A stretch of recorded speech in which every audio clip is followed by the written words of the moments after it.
Alright, another quick video here in the waning light of the day. And again, I'd planned on, showing this all comprehensively and kind of chronologically and tractor and demonstration, blah, blah, blah. However, the best laid plans of mice and men. This contraption, albeit looking really crude, and indeed it is, it's kind of a test mule, a bit of a guinea pig, if you will. I'd said before, in the shop there, I back in with the blade down in here, pick this contraption up, away I go. Yes, crudely built, under-engineered, I know. Laugh though you may, it works so well I haven't even, gone to rebuild it properly from the guinea pig it was. I can pick up wood and carry stuff around the yard. It's just a big wheelbarrow.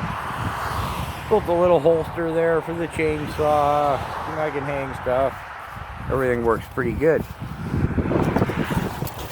Again, under-engineered, and it was I'm changing angles and messing around. This needs all cleaned up. You wouldn't want to really be bouncing through the bush with this thing. Now, this contraption, and again, I wanted to back the tractor in and show it. Can we see in this light? There's the pegs. I simply back in. I don't need any help to load this. Well, I don't the other one either. That's the objective. I back in. My lift arms capture those two pegs. Drop the pins in. These arms come out. They're captured under the axle and in between the fender mounts, the bolts, the little frame business in under the bottom of the axle, so it doesn't sway around. Basic construction, well, it's just 2x6. There's some braces in under there. There's a box frame. You can figure that out. This stuff on top, this cage material, I got some junk in there. Anyways, I can load say a face cord of wood in here easily. Can actually get in two, but then somebody's got to sit on the hood of the tractor. This thing works brilliantly.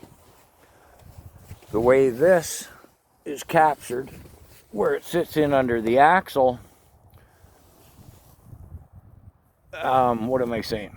The way it sits in under the axle, it will bounce going through the bush.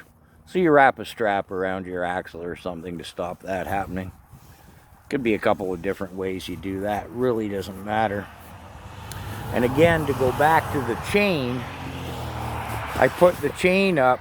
Remember I showed you the chain up over to capture the lift arms so we're not riding on the pump. Brilliant. You can load all the wood in here until you'd have to park a Chevy truck on the front or something to keep the front of the tractor down. Doesn't bother it.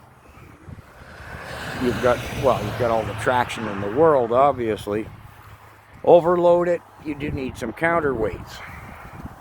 So scale reference here, I'm at face level. This thing, quick and easy to build, took me a couple of hours, some scrap, works fantastic.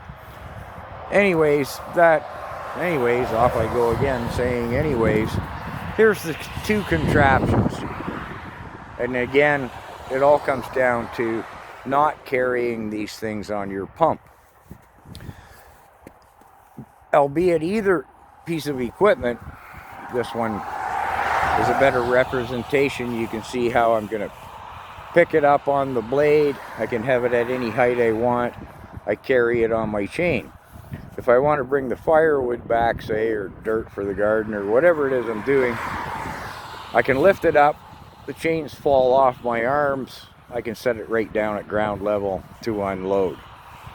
Again, some really crude engineering going on here, but I think you can see the concept. And you can build this out of anything. It can be wood, it can be steel, it can be aluminum, whatever you've got lying around. Obviously, I built them out of whatever I have lying around. There's a side view of I call that my favorite or primary contraption. I can just back into it, latch on, little detail, where I put the pins through the wood. Because I'm using wood, I put some aluminum plates, silicone, so they don't move, so it's not chewing its way into the wood. So this thing is as good as long as the wood is for. I use pressure treated, and then I painted over top of it just to boot. But it's surprising what this will carry, and it costs nothing to make. So anyways, once again, that's that. I'll be back.